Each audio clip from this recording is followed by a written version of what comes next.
Hi, my name's Trudie, I'm a member of the IKET team and I'm also one of the vloggers. This week's vlog is all about KET lessons, including the length, the content, structure and tips for teaching the taster and the normal sessions.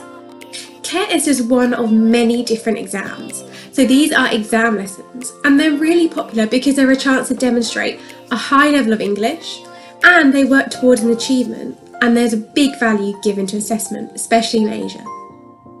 There are a number of different exams, and they sound like they could mean anything. Often these exams are just different levels of the same exam run by Cambridge. KET is the key English test, and is one of the first exams. So let's find out a bit more about it.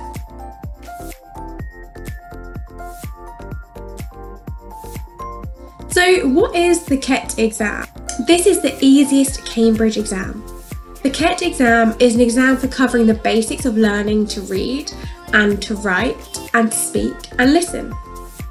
It's important to know that these exams aren't for a specific age. The focus is more about the level of English. But most of our Breadies that will be taking this exam will be children and teenagers.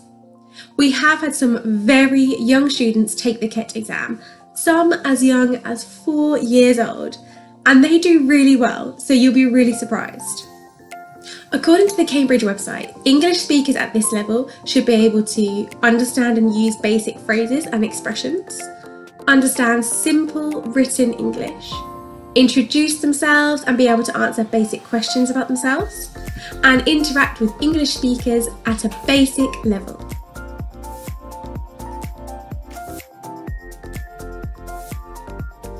The KET exam itself is broken down into 3 sections and covered in 3 papers, with the exam lasting around 2 hours.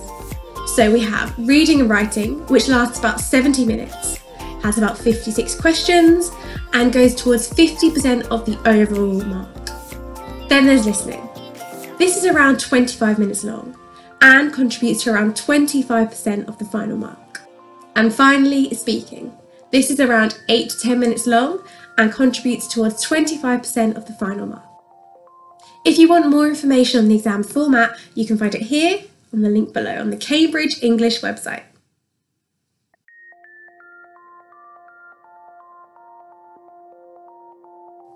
So let's talk about the content of this exam.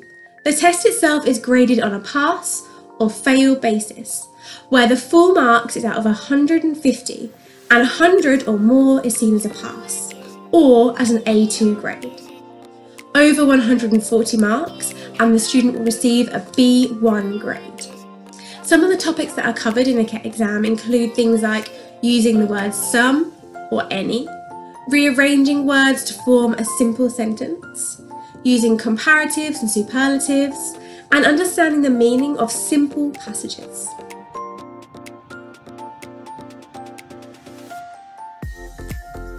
Let's talk structure, looking at tasters and normal sessions. For a taster, and if it's your Bready's first session, amazing. You can ask them about what they think about their own personal strengths and weaknesses within the English spoken language. Once these have been identified, make sure to continue addressing these throughout your sessions and make a note of them in the review. That's really important. In a taster, you should be making an estimated grade from the lesson of where you think the Bready is at currently. In a normal session, again, for your first session, if they're just starting, start with how they're feeling and what they feel confident with in the exam. Ensure that in your normal sessions, you're using the practice papers and split the sessions to work on the key skills. For example, reading in one session and writing in another. If the Bready wants to focus on a specific skill, then that's what you'll do. Remember to use the exam handbooks to give your Breadies tips, and remember to look online as well as on the Padlet to integrate these tips into your lessons. Just like at the end of a taster session, in a normal session you will need to give a realistic level of where the Bready is working. You may even be able to do a full exam before starting the course to give the Bready an initial score. In a normal session, you'll work through the coursebook objectives. And for these lessons, there's no maximum or minimum number of pages that you need to teach. Instead, you move through at the Bready's pace and the skills that they need to cover. You'll begin by using the extra, and then you'll move on to the exam booster sessions. Once 2 units of the coursebook have been covered, the Bready will need a timed exam and to be given a score. Don't panic. The textbooks and the course materials are all provided, and this, alongside your expertise on all things English, will help you through. You'll find all the materials that you'll need under the Resources tab on the website. When setting homework for an exam session, bear in mind that the Breadys won't have any resources, so you will need to attach a page of the coursebook, and once complete, go through the past papers and attach parts or full exams for them to do.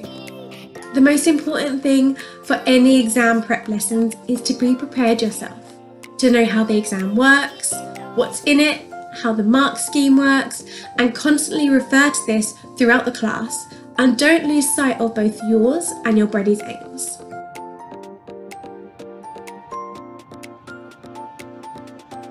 So here's a few tips to help you along the way. The best way to learn about what's involved in the KET paper is to go through the text and the resources on the website a few days before your first session and really get to know the paper and how the grading works. Start out by looking through the textbooks provided by IKET and look at what you'll be covering. Check the notes to see your Bready's strengths and their weaknesses, and make sure to address these in the lesson, be that in an icebreaker or to continue correcting them throughout their sessions. I really hope this has helped. If you've got any tips that you think are really useful or more information you'd like to share, please comment below. Happy teaching, guys. Bye.